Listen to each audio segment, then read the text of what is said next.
ETF index mutual funds నేర్చుకుని stock మార్కెట్లో రాణించాలనుకుంటున్నారా? వెంటనే ఈ నెంబర్కి కాల్ చేయండి. నమస్తే రమ్మగారు. నమస్తే జయ. రమ్మగారు, అల్లావుద్దీన్ అద్భుత దీపం భలే ఉంటాయండి స్టోరీస్. టీవీలో ఇదివరకు చిన్నప్పుడు చూసేదాన్ని నేను కూడాను. పిల్లలు బాగా ఇంట్రెస్ట్గా చూస్తారు. అల్లావుద్దీన్ అద్భుత దీపం కథ రెండు ఎపిసోడ్లో చెప్పేస్తా. ఓకే అండి. ఈ మక్కాలో రకరకాల జనాలు ఉండేవాళ్ళు. ధనికులతో పాటు పేదలు ఉండేవాళ్ళట. ఇప్పుడు ప్రతి చోట ఉన్నట్టే అందరూ ఇది భగవంతుడి నగరం కాబట్టి ప్రతి వాళ్ళు ధనికులే అవ్వాలని లేదు కదా, అన్ని రకాల వాళ్ళు ఉండేవాళ్ళు. ముస్తఫా అని ఒక దర్జీ ఉండేవాడు, ఒక పేద దర్జీ, అంటే టైలర్, బట్టలు కుట్టేవాడు. ఓ భార్య, పిల్లవాడు, చిన్న పిల్లాడు ఉన్నాడు. కొంచెం లేక కలిగాడు, అల్లా దయ వల్ల కలిగాడని అతని అల్లావుద్దీన్ అని పేరు పెట్టుకున్నారట. పిల్లాడికి ఏం పెద్ద చదువు రాలా. పెద్ద చదువేముంది ఆ కాలంలో, ఏవో అక్షరాలు నేర్పించేవాళ్ళు, వృత్తి పని, కనీసం తండ్రి చేసే వృత్తి చిన్నతనం నుంచి అలవరుచుకుంటే వచ్చేస్తుంది. ఆ పెద్దగా ఆటపాటలే కానీ వాడికి ఈ పనుల మీద వ్యవహారం ఆలోచన ఉండేది కాదు. ఆడుకుంటూ ఉండేవాడు. వాళ్ళు కూడా కొంచెం పిల్లాడు కదా, లేక పుట్టాడు, కాస్త పెద్దాడయ్యాక వాడే నేర్చుకుంటాడని వదిలిపెట్టేశారు. ఏదో మెల్లిగా చేసుకుని తండ్రి మొత్తానికి ఏదో కొంచెం పదో పరకో తెచ్చేవాడు. వాళ్ళ వరకు వాళ్ళు సంతానం ఎక్కువ లేదు, ఒక్క పిల్లాడేగా, ఏదో గెంటిస్తూ ఉండేవాళ్ళు. పిల్లాడికి 10 ఏళ్ళు వచ్చాక నాన్న గతించాడు. ఒక్కడే పని చేయటము, ఎడారి దేశాలు, రెండో మనిషి సహాయం లేకపోవటము, మరి ఆ రోజుల్లో సంపాదనలు తక్కువ ఉండేవో ఏమిటో మరి. దాంతో ఈ తల్లి పిల్లాడు ఇద్దరే అయిపోయారు.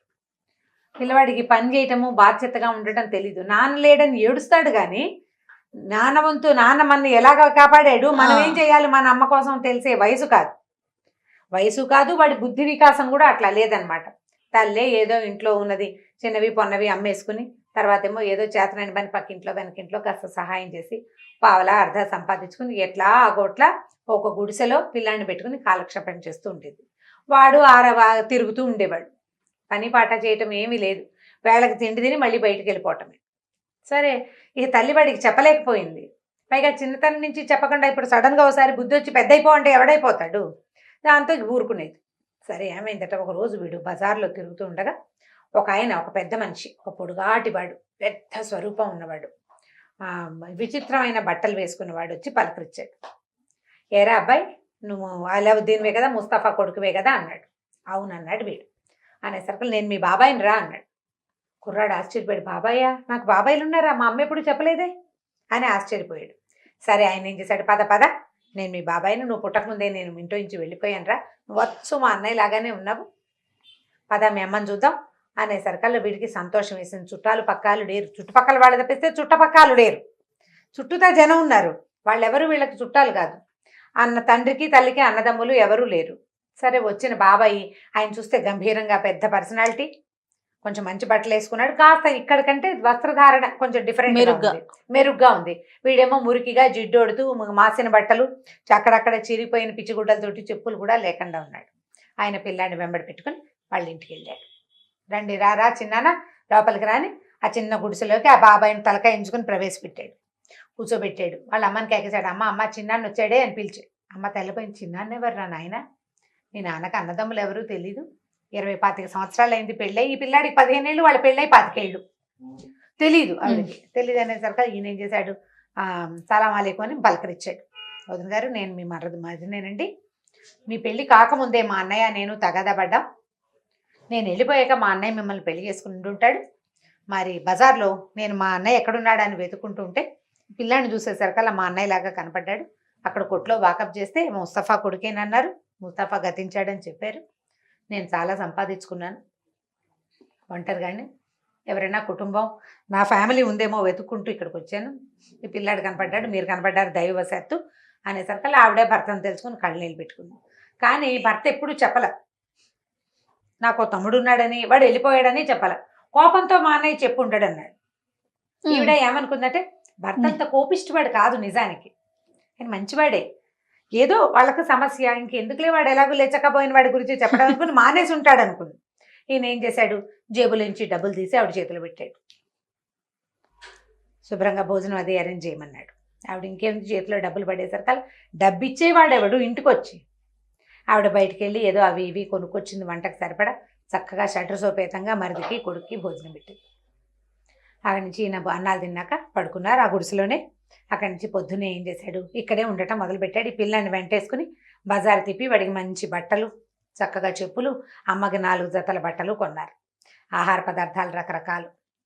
వీడికి ఇప్పటిదాకా వాడి సందు చుట్టుపక్కల తిరగటం ఏదో గాలింపు గంగలా తిరగటమే తప్పిస్తే వాడికి చక్కటి మంచి ప్రదేశాలు చూడడం, శుభ్రమైన ఆహారం దొరికే చోటు ఏమీ తెలియదు. ఎట్లా అన్ని చోట్లు చూపించాడు. నగరంలో ఉన్న పెద్ద పెద్ద ఇళ్ళ సందుల్లోకి తీసుకెళ్ళాడు. బాబాయ్ వెనకాల పడి తిరగటం అలవాటైంది వాడికి. డబ్బులు ఇస్తున్నాడు, ఆహారం కుదురుతోంది. వాళ్ళ అమ్మకి మాత్రం ఏమడ్డం. సరేలే ఇతను వచ్చాడు, వచ్చిన మరిది గారు తన్ని పిల్లాన్ని ఉద్ధరిస్తాడు, కుటుంబానికి సహాయంగా ఉంటాడు, పిల్లాన్ని ఏదో ఒక పనిలో పెడతాడు, డబ్బులున్నాయి, వ్యాపారం అయినా పెట్టిస్తాడని నమ్మింది ఆవిడ కూడా. ఇల్లు చుట్టుపక్కలంతా బాగు చేసుకున్నారు. పడిపోయేలాగా ఉన్న గుడిసెను శుభ్రంగా కట్టించాడు అతను. 3 ఉండటానికి నివాస యోగ్యంగా అయింది. 10 రూపాయలు ఆడుతున్నాయి కదా, ఆహారం 4 వేళలా నోట్లోకి వేళ్ళు వెళ్ళిపోతున్నాయి. జీవితం బాగుంది. పిల్లాడు హాయిగా కులాసాగా బాబాయ్ వెనకాల తిరగటం మనం ఇప్పుడు కూడా చూస్తాం చూడండి. మామయ్యలు బాబాయిలు వెంట తిరిగే పిల్లలు ఉత్సాహంగా ఉంటారు. ఏది కావాలంటే అది వచ్చేస్తుంది, కేకలేరు, గారాబం ఉంటుంది, గారాబం ఉంటుంది. ఒకవేళ ఏదైనా మంచి మాట చెప్పినా అది ముద్దుగానే ఉంటుంది, కానీ పిల్లలకు కూడా నచ్చుతుంది రమ్మగారు. తల్లిదండ్రి కన్నా వాళ్ళు చెప్పే కన్నా బాబాయిలో మామయ్యలో చెప్తే చేయకూడదురా అన్నా కూడా చేయకుండా మానేస్తారు. చక్కగా ఆయన వెనకాల పడి తిరిగి పిల్లాడు చక్కగా 2-3 నెలలు, 4 నెలలు, 6 నెలలు ఉన్నాడు అతను ఇక్కడ. బాగా తయారయ్యాడు. వీడి 4 పూట్ల శుభ్రంగా తిండి, చక్కగా కాలుపడు సత్తు కొద్దీ తిరగటము. దాంతో పిల్లాడు 15-16 ఏళ్ళ వాడు ఈ 4-6 నెలల్లో సాగి బలంగా తయారయ్యాడు. వాడు కూడా ఎదిగే వేళకి ఆహారం అందితే పిల్లలు బాగుంటారు చూడు. ఈ 5-6 నెలలు అయిన తర్వాత ఒకరోజు ఏం చేశాడు ఆయన, వీళ్ళు బాగా వాడిని నమ్మిన తర్వాత ఒక రోజు బజార్ వెళ్తున్నాడు. ఒక ఉంగరం తీసి వీడు వేలికి పెట్టాడు. ఇది ఉంచుకోరా, ఈ ఉంగరం నీకు రక్షిస్తుంది నిన్ను అన్ని వేళలా, ఎప్పుడూ తీయద్దన్నాడు. వేలికి ఆకుపచ్చ రాయి ఉంది, అటు ఇటు తిప్పుతుంటే మెరుస్తోంది.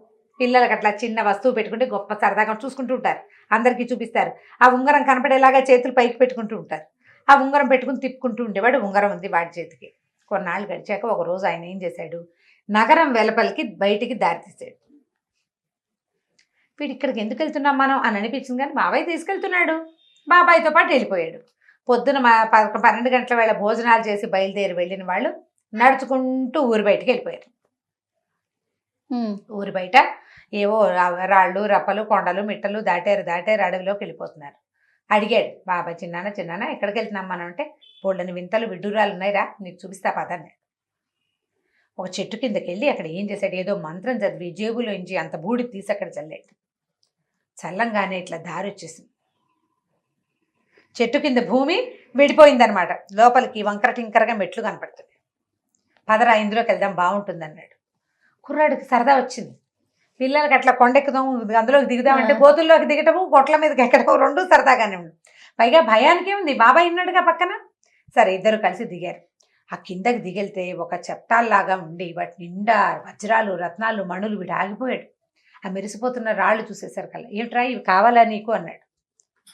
తలకాయ ఇప్పాడు పిల్లాడు. నేనేం చేశాడు, గుప్పెళ్ళతో ఎత్తి వీడికి పెద్ద చొక్కా ఒకటి కొనిపెట్టాడు. దానికి 2 పెద్ద పెద్ద జేబులు ఉన్నాయి. బాబాయ్ కొన్న చొక్కానే.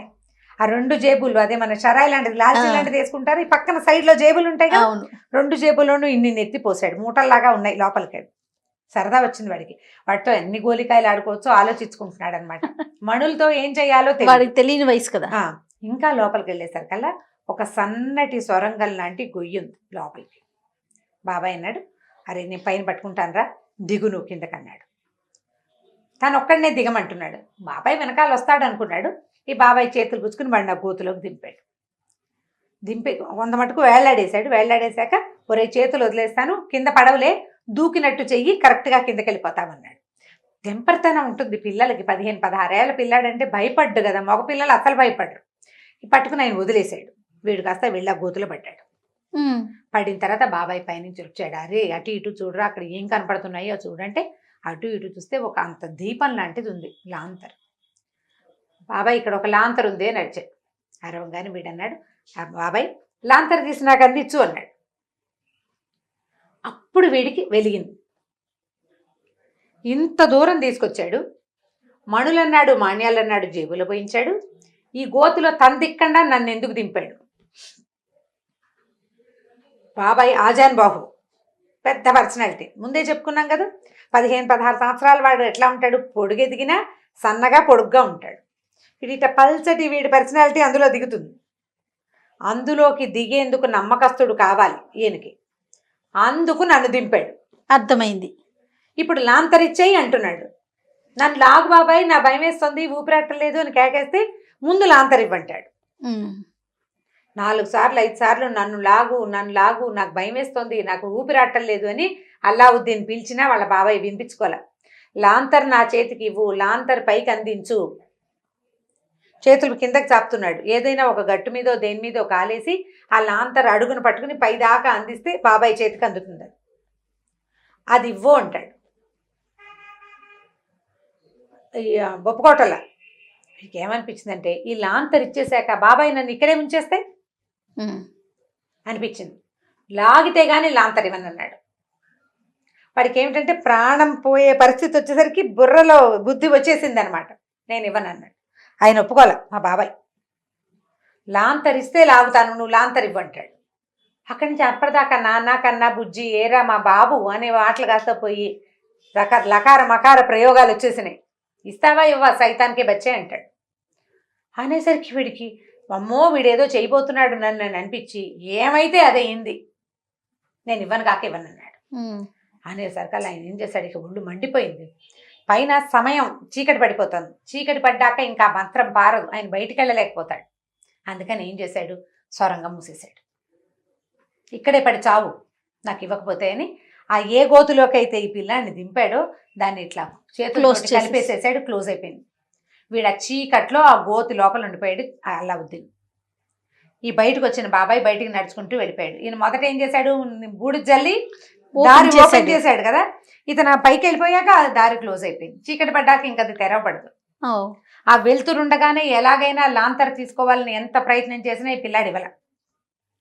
బాబాయ్ కాస్త బయటకు వెళ్ళిపోయాడు. అప్పుడు వీడు లోపల కూర్చున్నవాడు ఆలోచించుకోవటం మొదలుపెట్టాడు.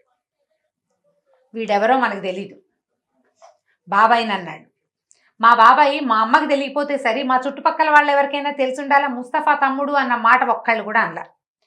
ఓహో నువ్వు ముస్తఫా తమ్ముడువే అలాగా అన్నారు కానీ, అవును చిన్నప్పుడు ఇదివరకు ఇక్కడ ఉన్నాడు వీళ్ళిద్దరు కలిసి ఉన్నారని ఒక్కళ్ళు కూడా అనలా. మా అమ్మ నేను తెలివి తక్కువగా డబ్బుల కోసం ఆశపడి ఎవడో ఒకడు చూసుకునేందుకు ఒక దారి తోడున్నాడు కదా అని వీడికి లొంగిపోయాం. బహుశా వీడు ఈ లాంతర్ కోసమే నన్ను తీసుకొచ్చాడు. అర్థమైంది. ఏడుస్తూ ఉండిపోయాడు తెలివి తక్కువగా. మా అమ్మ ఏమైపోతుందో, నేను తెలివి తక్కువగా వచ్చి ఇక్కడ ఇలా దొరికిపోయాను, వీడు కాస్త వెళ్ళిపోయాడు, నేను ఎట్లా పైకి వెళ్తాను. వీడికి గుర్తొచ్చింది మొదటే, ఎందుకంటే ఈ భూమిలోకి లోపలికి దిగాం, బోళ్ళంత దూరం దిగాం, బోళ్ళంత దూరం నడిచాక ఈ గోతులోకి దింపాడు. అంటే ఈ గొయ్యి నుంచి ఆ గొయ్యికే బారెడు దూరం ఉంది, అందులోంచి పైకి ఎలా వెళ్తాను నేను.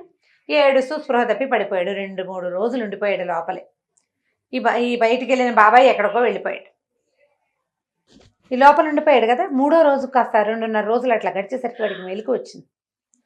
మెలకు వచ్చి ఏడ్చి కళ్ళు చారకలు కట్టేసి ఆకలి మార్చేస్తోంది. బాగా గాలి రాకలేదు, ఎక్కడి నుంచో కొంచెం గాలి ఉంది కానీ ఊపిరి ఆటలేదు. చేతులు ఇట్లా ఏం చేయను దేవుడా అని చేతులు ఇలా అనుకోవటం మొదలుపెట్టాడు. అనుకుంటుండేసరికల్లా సడన్ గా వీడికి ఆకుపచ్చ ఉంగరం ఒకటి ఇచ్చాడు కదా, ఆ ఉంగరం మీద ఇట్లా రుద్దుడైపోయింది. భగ్గుమని ఒక మంట మండి చిన్న భూతం ఒకటి బయటకు వచ్చాడు. అందులో నుంచి ఏం కావాలి ప్రభు మీకు అన్నాడు. ముందు హడిలిపోయాడు, ఏమిటి వీడు ఎవడో వచ్చేసాడని. బాబో ఆయన కళ్ళు మూసుకున్నాడు. నిశ్శబ్దంగా ఉందంతా. కళ్ళు తెచ్చేసరికల్లా మళ్ళీ భూతం అడుగుతుంది, ఏం కావాలి ప్రభు అని. మళ్ళీ భయం వేసింది. ఒక 3-4 సార్లు తర్వాత వీడెవడో నాకేదో హెల్ప్ చేయడానికి వచ్చాడు అని అర్థమైంది. కానీ వీడు ఎలా వచ్చాడు, ఎక్కడి నుంచి వచ్చాడు? సరే అప్పుడు అటు ఇటు చూస్తే ఏమీ కనపడలే. వీడు ఏం చేశాడు, ఈ పైకి బాబాయ్ రమ్మన్నప్పుడు లాంతర్ని తన జేబులో తోసుకున్నాడు. అప్పుడు ఆ జేబులో తోసుకుంటున్నప్పుడు వాడు ఒకటి అబ్జర్వ్ చేశాడు. తను గుప్పెళ్ళతో పోసుకున్నాడుగా 2 మూటల్లాగా మణులు మాయాలని మాయమైపోయినాయి. బాబాయ్ మోసం చేశాడు తన్ని. లాంతర్ మాత్రం జేబులో ఉంది. మణులు మాణ్యాలు లేవు, లాంతర్ ఏమో జేబులో ఉంది. నేను ఏమి నొక్కాను, ఏం చేస్తే ఈ భూతం వచ్చిందని గోడలన్నీ తడిమి చూశాడు. ఏ గోడలోనూ ఏమీ లేదు. అప్పుడు అనిపించింది ఒకవేళ ఇందులో ఉందా అని. దాన్ని రాసాడు. ఇట్లా రాసేసరికి వచ్చానుగా మళ్ళీ ఎందుకు రాస్తావు అంటున్నాడు భూతం.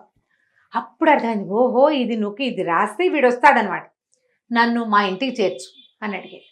అడగంగానే అలాగే అంది భూతం. మరుక్షణం వీడు ఈ భూమి చీలికలోంచి ఇంట్లో పడ్డాడు. వెళ్ళి వాళ్ళమ్మ నిర్ఘాంతపోయింది. ఆవిడ ఏడుస్తూ కూర్చుంది. పిల్లాడు ఏమైపోయాడో బాబాయ్ ఏమైపోయాడో తెలీదు. పోనీ బాబాయ్తో ఉన్నాడు కాబట్టి సేఫ్గా ఉన్నాడు అనుకుంటావు. 3 రోజులైంది. ఈ మంచం మీద వచ్చి పడిన పిల్లాన్ని చూసి ఇదేమిట్రా నాయన ఇలా మట్టి కొట్టుకుపోయినా ఏడుపు మొహం పడిపోయింది, ఎక్కడి నుంచి వచ్చావురా ఏమిట్రా? అమ్మ ఇదంతా చాలా పెద్ద ప్రమాదమైన కదా, ఆకలిస్తుంది, ముందు అన్నం పెట్టంటే వాళ్ళ అమ్మ గబగబా కాసిన వేడి నీళ్ళు పెట్టి వాడికి స్నానం చేయించి బట్టలు మార్పిచ్చి వేడిగా 2 ముద్దలు వండి పెడితే ఆ అన్నం తిని పడుకుని నిద్రపోయాడు. 3 రోజులు పడుకున్నాడు వాడు. 3 రోజులు పడుకుని లేచి అప్పుడు వాడు తన ఉంగరాన్ని తన జేబులో ఉన్న లాంతర్ని రెండింటిని చూసుకున్నాడు. అప్పుడు వాడి సంగతి వాళ్ళ అమ్మకి చెప్పడం మొదలుపెట్టాడు. ఏం చెప్పాడు, తర్వాత ఏం జరిగిందో 2వ భాగంలో విందాం. తప్పకుండా. నమస్తే రమ్మగారు. నమస్తే జయ.